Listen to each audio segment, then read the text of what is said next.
Bonjour à tous et bienvenue dans un nouvel épisode de la Pause Tech. Il y a eu des changements du côté de la Fédération professionnelle des drones civils et c'est le sujet auquel on va s'intéresser aujourd'hui. Tout de suite, générique.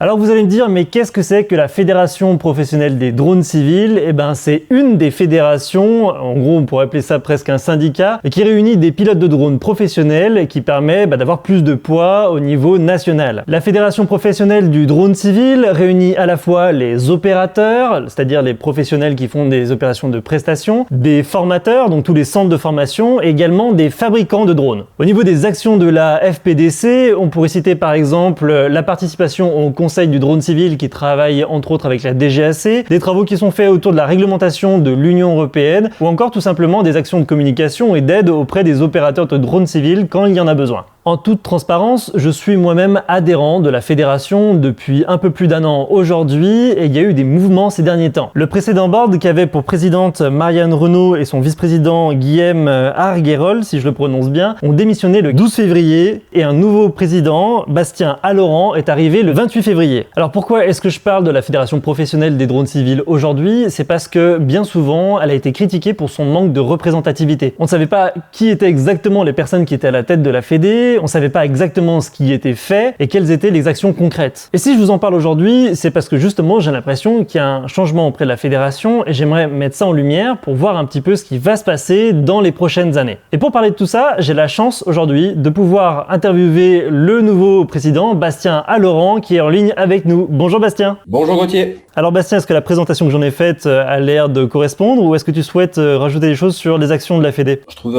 ta présentation très intéressante. Effectivement, la fédération a eu son histoire. Maintenant, pour nous aujourd'hui, l'objectif, c'est vraiment de se projeter vers le futur. Alors qu'est-ce que fait la fédération exactement pour les pilotes de drones professionnels? Alors la Fédération professionnelle de drones civils, la FPDC, pour les pilotes mais pas seulement, également pour les centres de formation et les constructeurs, a un rôle formateur, un rôle de promotion, mais doit également accompagner via les changements réglementaires l'intégralité des filières des métiers du drone. C'est notre mission principale, de fédérer l'intégralité des acteurs français qui utilisent un drone. Alors lorsqu'on en avait parlé il y a quelques temps, tu m'avais dit que justement le fait de fédérer un maximum de pilotes de drones, c'était un de tes objectifs pour cette année. Tout à fait. Je crois dur comme fer que si on est nombreux et qu'on ne pèse qu'un au niveau de la décision française, on ira beaucoup plus loin. Ça me semble essentiel. Donc aujourd'hui, il est important que la Fédération professionnelle du drone civil représente beaucoup plus de monde et pour ça, c'est à nous de faire le premier pas et de montrer une transparence accrue, mais surtout qu'on soit capable de s'adresser à tout le monde, que ce soit les petits opérateurs comme les grands opérateurs. Il n'y a pas de différence à nos yeux. Aujourd'hui, c'est tous ensemble que nous devons faire progresser notre filière. Et justement, ça me fait une excellente transition. J'ai passé l'étape un peu de présentation. Est-ce que tu peux nous dire, outre la présidence, je sais que tu essayes d'un maximum de séparer ton activité de la présidence de ton activité au quotidien, mais est-ce que tu peux nous dire quel est ton rôle en tant que professionnel aujourd'hui sur le terrain? Bien évidemment, mon rôle sur le terrain, il est multiple. Je suis avant tout donc avec mon équipe un centre de formation situé en Auvergne-Rhône-Alpes et ensuite on a également des spécificités au niveau des prestations de services, notamment dans le secteur technique et opérationnel. Alors comment est-ce que tu fais justement pour différencier ton activité de présidence et ton activité de ton entreprise? Comment est-ce que tu fais pour bien séparer les deux? C'est une très bonne question et c'est effectivement le problème de toute personne qui a double casquette. En réalité, c'est pas si difficile que ça. Je tiens à apporter un point très précis sur éviter de faire un amalgame entre ma position avec mon centre de formation et ma position en tant que président de la fédération. C'est deux cadres différents, deux messages différents. Bien évidemment que certains pourraient dire oui, mais c'est intimement lié et c'est ensemble. Bien évidemment, vu que j'ai une activité dans le drone, je ne peux que représenter derrière avec les adhérents les filières des métiers du drone. Et c'est grâce à ces compétences développées dans mon secteur professionnel que j'ai pu aujourd'hui me retrouver à cette position. Tout comme d'ailleurs les membres du conseil d'administration. Nous sommes tous issus du secteur professionnel. Mais il est important quand on fait passer un message, quand on s'adresse à quelqu'un, de bien faire cette distinction. C'est la base pour éviter tout amalgame. D'accord, et je vais te dire très franchement, et je vais te dire très franchement aussi aux personnes qui sont en train de voir cette vidéo, ce pourquoi je fais cette interview, c'est parce que j'ai l'impression, pour une des premières fois, où les mots sont mis en application. Et déjà, on a vu sur les premières décisions par rapport aux labellisations et par rapport aux premières décisions par rapport au jury de labellisation, que justement, j'avais l'impression qu'il y avait un côté éthique et un côté efficace qui venait un peu plus qu'avant. Et c'est ça aussi que j'avais envie de mettre en valeur, parce que je sens vraiment qu'il y a une dynamique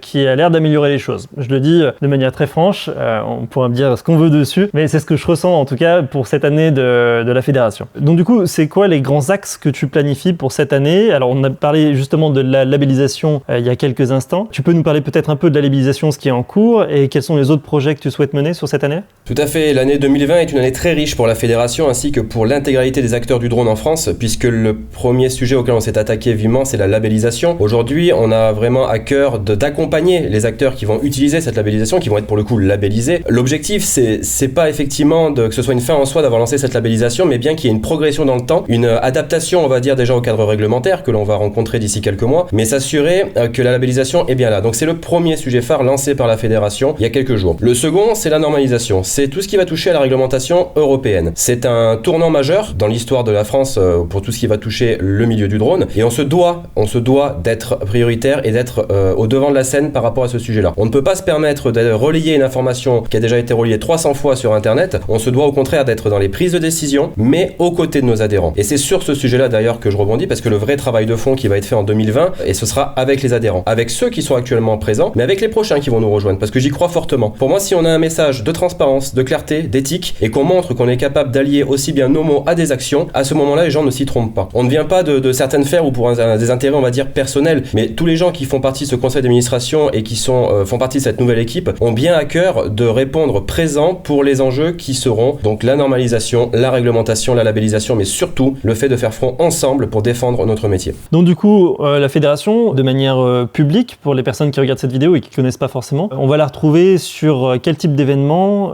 sur quel type d'action là, dans les prochains mois, dans les prochaines années? Alors tout d'abord, il y aura des actions de proximité. Nous avons des délégués régionaux qui ont pour objectif de fédérer et d'animer les régions. Donc ce sera tout simplement des événements de proximité. Si quelqu'un souhaite qu'on vienne participer à un salon, parce qu'on ne peut pas être au courant de tout, ou qu'on souhaite bien évidemment mettre en évidence ou en avant une technologie, une innovation française, la fédération doit pouvoir répondre présent. On doit être capable d'accompagner. Elle va également être présente dans des événements incontournables et nationaux. Donc ça, bien sûr, on y reviendra, parce que notre objectif aussi, c'est d'améliorer fortement la communication faite au sein des réseaux sociaux. Vous avez remarqué peut-être qu'on communiquait de plus en plus sur les réseaux, que ce soit notamment Facebook. Donc on va continuer d'accentuer cette partie-là.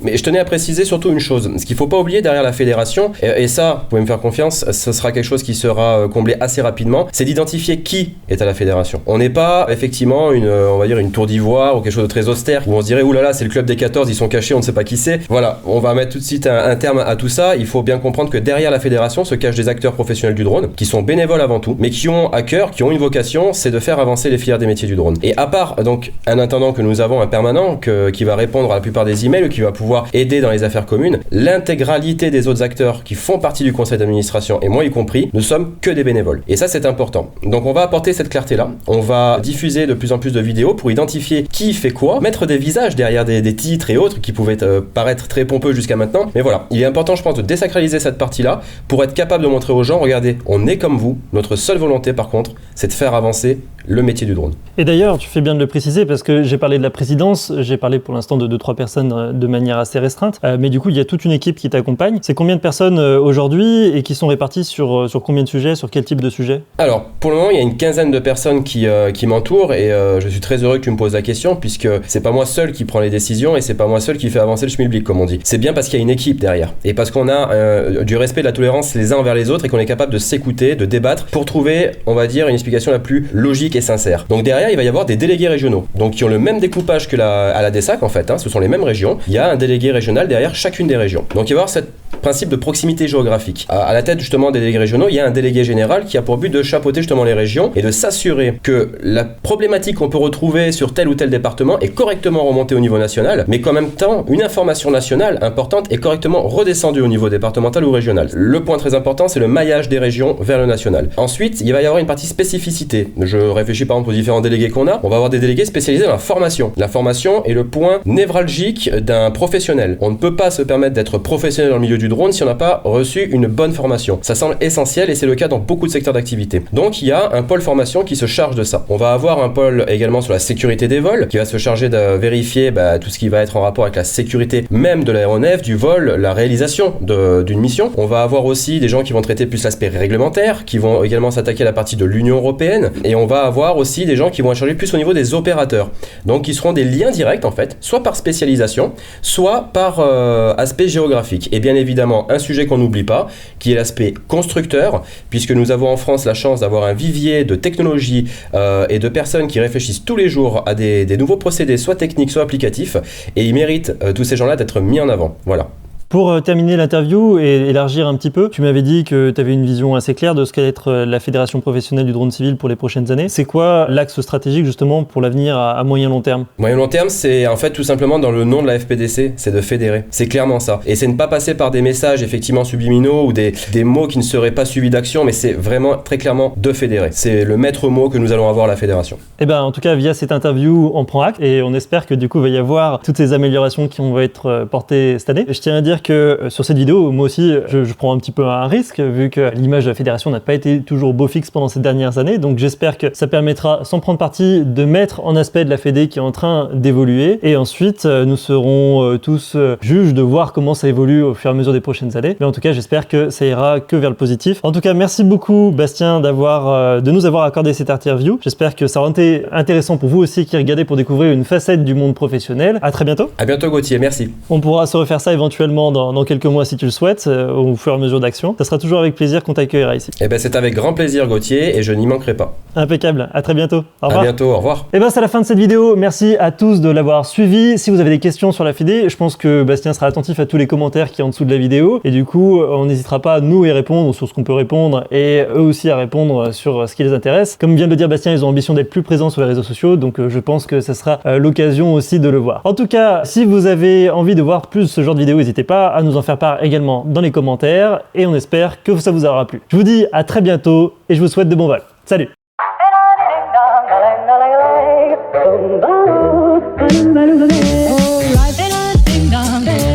Take you up in boom boom boom, boom boom. Tell me I'm the only one that you love.